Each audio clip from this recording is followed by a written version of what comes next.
Valérie Pécresse, bonjour. Bonjour. Merci d'être avec nous. Vous présidez la région Île-de-France. On va commencer avec la situation, évidemment, Covid-19, avec ce couvre-feu à 18h. C'était la bonne mesure à prendre? Couvre-feu à 18h? Il faut évidemment évaluer ce durcissement du couvre-feu pour savoir s'il porte ses fruits. Mais pour moi, tout doit être fait pour éviter la menace d'un Vous troisième auriez préféré confinement. un reconfinement ou pas? Ah non, bien entendu que non. Je pense que le reconfinement a des conséquences économiques qui sont absolument dramatiques et qu'il faut tout faire pour l'éviter. Bien, regardons la situation. On va parler de la vaccination ensuite, mais regardons la situation avec ces prédictions des épidémiologistes. Le virus va s'étendre et possible recrudescence en mars-avril. Bon, nous verrons s'ils se trompent ou pas, mais jusque-là, ils ne se sont pas trompés. Est-ce qu'il faut, par exemple, rallonger les vacances scolaires de février ? D'abord, ce qu'il faut, c'est... On est dans une course contre la montre, vous le dites très bien, une course contre la montre, contre l'arrivée des variants encore plus contaminants, variants britanniques, variants sud-africains. Donc le sujet, c'est d'accélérer, de mettre les bouchées doubles sur la vaccination, qui est vraiment la réponse. Oui, mais d'ici mars-avril, on n'aura pas vacciné non, alors, trop et suffisamment de personnes. Vaccination d'un côté, continuer le dépistage massif. C'est ce que nous avons fait en Île-de-France ce week-end, avec 300 villes dans lesquelles la région a déployé avec les maires des barnums de dépistage. Il faut continuer le dépistage, l'isolement, les gestes barrières, et de l'autre côté, mettre les bouchées doubles sur la vaccination. J'ajoute qu'il faut aussi fermer les frontières, y compris pour les ressortissants de l'espace Schengen, c'est-à-dire fermer les frontières au virus, c'est-à-dire en réalité demander à chaque personne qui vient en France, y compris de l'espace Schengen, d'avoir un test Covid négatif. C'est ce que nous demande... Un test Covid négatif uniquement, pas de quarantaine. Si il n'y a pas de test Covid négatif, alors une quarantaine obligatoire. Oui. C'est ce que font tous les pays qui nous entourent, l'Espagne, l'Italie, l'Autriche, l'Allemagne bientôt. Donc aujourd'hui, nous avons besoin d'avoir ces tests Il y aura une Covid réunion européenne négatifs. d'ailleurs à ce sujet. Oui, mais cette vous semaine. voyez bien que nos partenaires, eux, le font tout seuls. Donc on a cette souveraineté de dire, si nos partenaires européens le font, nous devons le faire. L'Île-de-France est une région frontière. Vous savez bien que énormément d'étrangers arrivent dans nos aéroports et dans nos gares. Il faut qu'on se protège aussi efficacement que nos voisins. J'ai vu qu'en Bavière, on rendait obligatoire le port du masque FFP2. On va jusque-là en Bavière, parce qu'on s'inquiète. Ces masques qui sont assez on les connaît, qui sont bec d'oiseau, qui sont surtout assez compliqués à porter, assez lourds. Mais beaucoup plus efficaces. Masque obligatoire dans les transports en commun et dans les magasins en Bavière. Est-ce qu'il faudrait faire la même chose en Île-de-France? Ce n'est pas ce que préconisent les autorités sanitaires. Nous, à ce stade, nous n'avons pas d'informations qui nous disent que le port des masques FFP1, ceux que nous portons aujourd'hui, ne soit pas efficace contre la pandémie. Bien, Valérie Pécresse, la vaccination, comment ça se passe en Île-de-France aujourd'hui? Ça m'attriste de le dire, mais c'est le bazar. C'est le bazar? C'est le bazar. Mais pourquoi? Parce que il y a une dizaine de jours, l'État a décidé brutalement de transférer tout le fardeau de l'organisation de la vaccination de proximité aux maires. Et donc les maires se sont retrouvés dans une détresse totale. Vous aviez demandé cela, vous aviez demandé à ce que les élus locaux soient associés à cette campagne de vaccination. Non, nous avions proposé, nous les régions, il y a plusieurs mois. Moi, je l'ai proposé à l'automne, à Olivier Véran, que nous les régions, nous coordonnions la logistique. Pourquoi coordonner? Parce que les régions peuvent mutualiser. On aurait pu mutualiser tous les achats. Je vous donne un exemple. Aujourd'hui, les maires n'ont pas d'aiguilles. Ils n'ont pas suffisamment de seringues pour vacciner. Les maires sont obligés de trouver dans leur ville les personnes, médecins, infirmières, pour vacciner. Les maires sont obligés de trouver des frigidaires. Ils n'ont pas de frigidaires. Les maires sont obligés d'organiser le transport, la logistique. Ce ne sont pas eux qui sont en charge des transports. Donc tout ça, on aurait pu le mutualiser. D'ailleurs, je vais vous dire, moi j'avais tendu la main au gouvernement pour aider, mais je ne vais pas rester les bras ballants. Vous allez me dire ce que vous allez faire. Bien sûr, c'est pas parce que l'État n'a pas saisi la main tendue. Combien de centres de vaccination ouverts en Île-de-France aujourd'hui? aujourd'hui en Ile-de-France, il y en a 107. Mais la situation est ubuesque, puisque à ces centres, on leur avait promis des milliers de doses cette semaine. Et on les a rappelés ce week-end pour dire à tous les maires, ce ne seront pas des milliers de doses, ce seront quelques centaines. Donc ça veut dire qu'on a en Ile-de-France aujourd'hui, mais j'imagine que c'est la même chose dans les autres régions. Non, j'ai entendu un reportage à Lyon où on avait les doses, 5000 doses. J'ai entendu un reportage sur France Inter ce matin. J'ai entendu ça. Alors écoutez, en Ile-de-France, ça n'est pas le cas. Les maires ont été appelés ce week-end pour leur dire, vous avez pris des milliers de rendez-vous cette semaine. Eh bien, il va falloir déprogrammer les rendez-vous parce que vous n'aurez que quelques centaines de doses au lieu des milliers qui vous avaient été promis. C'est pour ça, c'est la raison pour laquelle vous demandez... C'est pour ça que je dis que c'est le bazar, c'est pour ça que je dis aussi qu'il y a une énorme détresse des maires et que la région va venir, évidemment, les aider. Alors, qu'allez-vous faire ? On va venir les aider sur plusieurs sujets. D'abord, on va mettre un fonds financier. Parce que c'est pas du tout la même chose d'être la ville de Paris ou d'être un village rural, ou d'être une banlieue populaire. On n'a pas les mêmes moyens, donc on va mettre un fonds de 10 000 € pour les aider à tout payer. Les seringues, les frigos, le covoiturage éventuel. Et puis, on va mettre en place des transports, puisque vous savez que la compétence de la région, c'est les transports. Avec les départements, on organise, vous savez, les transports des personnes handicapées, le PAM. Et je vais demander au département qu'on puisse faire gratuitement le PAM pour les personnes âgées qui ont une mobilité réduite. Et puis, en zone rurale, nous allons organiser les transports à la demande pour qu'elles puissent desservir les vaccinodromes. Mais là où vous vous rendez compte que c'est ubuesque, c'est que les lieux en zone rurale qui ont été choisis pour vacciner n'ont pas été choisis en se demandant s'il y avait des transports à la demande qui les desservaient. Valérie Pécresse, vous demandez toujours l'autorisation d'acheter des doses de vaccins ? Ce que les régions... Ce sont les présidents de région qui l'ont demandé. Ce que les régions ont demandé à travers Régions de France, c'est lorsque... Pas maintenant, puisqu'aujourd'hui, vous le savez bien... Oui, parce que où les trouveriez-vous, ces doses ? Aujourd'hui, les doses sont réservées aux États. Mais la vaccination, elle va durer. Elle va durer très longtemps. On le sait bien, on a malheureusement des retombées qui disent que l'immunité des vaccins ne sera pas durable. Il faudra revacciner. Donc ça veut dire qu'à un moment donné, ce serait peut-être utile que les régions en collectif, Régions de France, viennent en complément de l'État acheter des doses. Je vous dis ça parce que j'avais compris que vous demandiez d'acheter des doses tout de suite. C'est ce qui avait été dit au départ, de la part des régions. Non, on demandait tout de suite l'autorisation de pouvoir en acheter dès lors qu'il y en aura sur le marché. Pour l'instant, il n'y en a pas. Il n'y en a pas suffisamment. La vaccination obligatoire. Moi, je me souviens, vous êtes venu en novembre dernier, ici même, et vous disiez, je vous cite, « Il faut rendre les vaccins obligatoires, ça me semble nécessaire, c'est un espoir formidable contre le Covid-19 ». Est-ce que vous êtes toujours sur cette position-là ? En fait, je m'étais mal exprimé. Ce que je voulais dire, c'était obligatoirement proposé à tout le monde. Ça veut dire qu'il faut que tout le monde... oui, c'est pas tout à fait pareil. C'est pas tout à fait... Non, mais l'obligation... C'est ce que vous aviez dit, pardon. Oui, mais vous savez que le matin, quelquefois, on s'emporte et on parle plus vite. Mais ce que je voulais dire, c'était que l'obligation, pour moi, elle porte sur les pouvoirs publics. Les pouvoirs publics ont l'obligation de donner le vaccin à tous ceux qui le souhaitent, et sur tous les territoires, j'insiste. Parce que le problème, c'est qu'on voit bien que dans les grandes villes, ça va être plus facile, comme d'habitude, de se faire vacciner. Donc oui, obligation pour l'État de proposer le vaccin parce que c'est un formidable espoir. Et moi, je ne crois pas, Monsieur Bourdin, à ceux qui disent que les Français ne veulent pas se faire vacciner. Ce que je crois, c'est... Il y en a ? Oui. Qui ne veulent pas ? Oui, mais on dit les Français, comme si les Français étaient un pays unique. Ce que je crois, c'est qu'il y a évidemment beaucoup de doutes à lever sur l'efficacité du vaccin. Vous avez des doutes toujours sur l'efficacité du vaccin ? Moi, je suis, vous savez... Vous dites qu'il y a beaucoup de doutes à lever. Qui s'expriment. Ah oui, non, attendez, c'est pas pareil, ça. Oui, mais est-ce que vous avez des doutes sur l'efficacité du vaccin ? Monsieur Bourdin, ne me coupez pas, parce que sinon... Vous allez-y, Valérie Pécresse. Je vous coupe parce que je voudrais des précisions. Moi, je le dis tout de suite. Moi, je fais confiance aux autorités sanitaires. Nous sommes dans le pays de Pasteur. Je l'ai dit, j'étais prête à me faire vacciner pour rétablir cette confiance dans le vaccin. Et publiquement.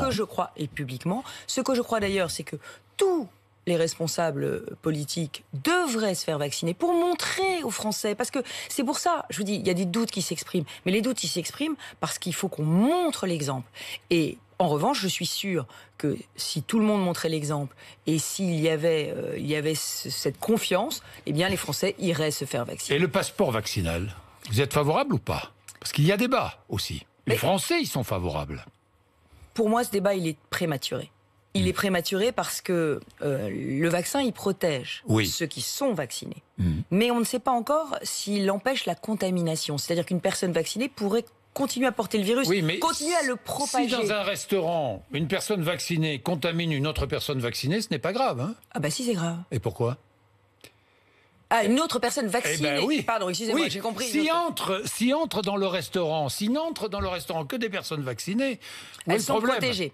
Oui. Où est le problème ? Mais à ce stade, dans un restaurant ou dans un transport, ou dans un avion, ou je ne sais pas moi. Mais... Alors, ce qui est certain, c'est que lorsqu'on aura vacciné massivement, on pourra envisager peut-être des mesures du type passeport vaccinal. Mais vous y seriez favorable au moment où nous serons vaccinés. Le problème aujourd'hui, 40 millions de Français. Le problème aujourd'hui, c'est que ce serait totalement injuste. Ça reviendrait à donner des droits à un nombre infime de personnes vaccinées, alors que l'immense majorité attend des vaccins. Mais quand 30 ou 40 millions de Français seront vaccinés, ce sera le même problème. Monsieur Bourdin, est-ce que je peux vous dire qu'aujourd'hui, nous allons recevoir cette semaine dans ma région 50 000 doses de vaccins. Oui. En Ile-de-France. Nous avons 830 000 personnes âgées de plus de 75 ans. Donc ça veut dire que à ce rythme, si on ne met pas les bouchées doubles, eh bien, il nous faudra 16 semaines pour les vacciner toutes. Donc vous comprenez bien que ce débat sur le passeport vaccinal, il est totalement prématuré à ce stade. On ne doit pas créer des injustices entre les Français. Aujourd'hui, c'est évident, mais dans quelques mois, Valérie Pécresse...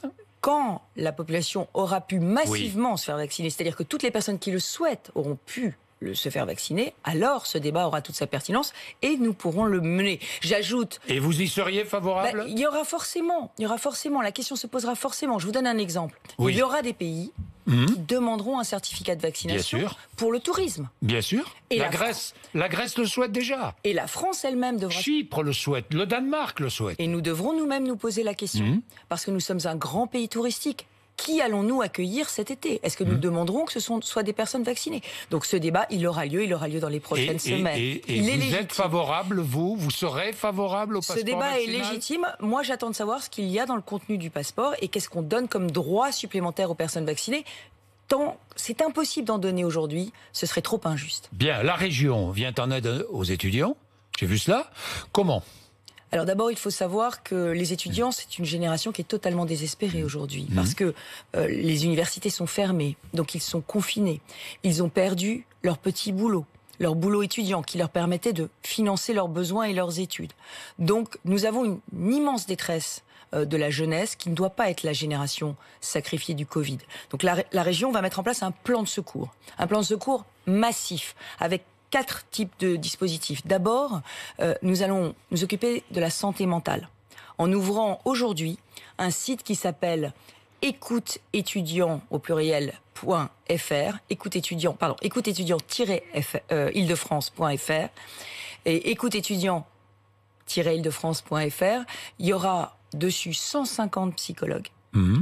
La possibilité de s'auto-évaluer, d'auto-évaluer son état psychologique et la région offrira 40 000 consultations gratuites de psychologues aux jeunes étudiants d'ici juin pour qu'ils puissent avoir ça va s'ajouter à ce que l'État a annoncé, si j'ai bien compris. Ça va, l'État qui va fournir un chèque de soutien psychologique. Oui, mais je ne sais pas comment ce chèque sera distribué, je ne sais pas comment ça va marcher. Non, mais ça ouvre, vous êtes ça complémentaires. Marche.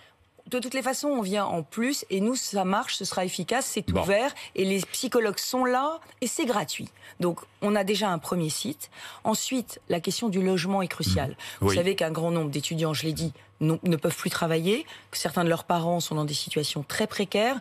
Donc, nous allons ouvrir 4 hôtels accords pour accueillir, et ce sera sur la prescription des présidents d'université, des étudiants qui aujourd'hui sont sans domicile fixe, qui squattent dans des colocations à très nombreux étudiants, ou bien qui sont revenus chez leurs parents. Donc on aura 4 hôtels, 400 places, et l'objectif, c'est, avec le Crous, de pouvoir les sortir de cette ultra-précarité du logement. Par ailleurs, il y a le numérique. Beaucoup d'étudiants n'ont pas les outils numériques nécessaires. Donc la région offrira 10 000 ordinateurs, 60 000 chèques numériques ont déjà été versés aux étudiants de première année. Donc sur tous ces sujets-là... Il y a aussi une garantie de prêt étudiant.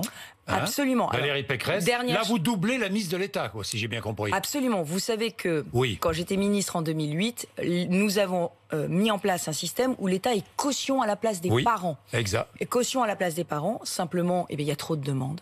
Aujourd'hui, ce dispositif, il est saturé. Et donc, la région va venir en plus de l'État pour garantir 15 000 nouveaux prêts étudiants auprès de banques partenaires comme la BNP, le CIC, la Caisse d'épargne, le Crédit Mutuel, les banques populaires qui acceptent cette caution régionale. Et l'idée, c'est vraiment que les étudiants puissent subvenir à leurs besoins, surtout qu'ils n'arrêtent pas leurs études à cause du Covid. Par ailleurs, je le dis, moi je suis favorable à la réouverture des universités. À la réouverture des universités avec un protocole... J'allais vous le dire, en présentiel. En présentiel et distanciel, éventuellement en hybride, de façon à avoir des demi-jauges. Mais avec du présentiel. Mais avec du présentiel. Il faut que les jeunes retrouvent le chemin. Vous demandez la réouverture des universités. Avec des protocoles totalement adaptés. Je suis prête à organiser avec les présidents d'université que j'ai réunis des barnums de tests à l'entrée des universités, avec aussi des tests sérologiques pour savoir combien d'étudiants ont déjà eu le Covid. Parce que ça, cette enquête-là, on ne l'a pas encore faite, on ne sait pas. Si ça se trouve, beaucoup d'étudiants sont déjà immunisés. Donc je demande qu'on puisse faire ce protocole expérimental en Île-de-France pour pouvoir réouvrir les universités. Carrefour Couche-Tard, Bruno Le Maire était mon invité vendredi matin. Il a dit non, un non courtois mais ferme et définitif. C'est ce qu'il a dit ici même, vendredi matin. Vous approuvez ? Il y a aujourd'hui des biens stratégiques économiques. Et la distribution alimentaire, on l'a vu pendant cette période Covid particulièrement, est un bien stratégique. Donc il faut évidemment que le gouvernement puisse exercer sur ces biens stratégiques économiques le droit de veto qui est le sien et qui fonctionne. Entreprise privée, mais entreprise privée. Bien stratégique économique. Bien stratégique économique. Donc vous approuvez la position du gouvernement. Absolument. Valérie Pécresse, quand est-ce que vous prendrez la décision d'être oui ou non, candidate à la présidence de la République ? Oh là là, je ne m'attendais pas à cette question si tôt ce matin. Écoutez, vous voyez bien que le temps des campagnes n'est pas venu. Non, mais je ne vous demande pas si vous serez candidate. Je vous demande quand prendrez-vous votre décision ? Mais aujourd'hui, pardon... Enfin, je crois que vous n'avez pas vraiment bien à l'idée l'état d'esprit qui est le mien. Aujourd'hui, l'état d'esprit qui est le mien, c'est jour et nuit, la vaccination, le test, les étudiants. Là, en ce moment, on est en train... C'est ce que nous avons fait. Je vais vous dire, mais vous n'y pensez, Valérie Pécresse, vous n'y pensez jamais. Ce que je sais, c'est... Jamais. Non, mais soyons honnêtes.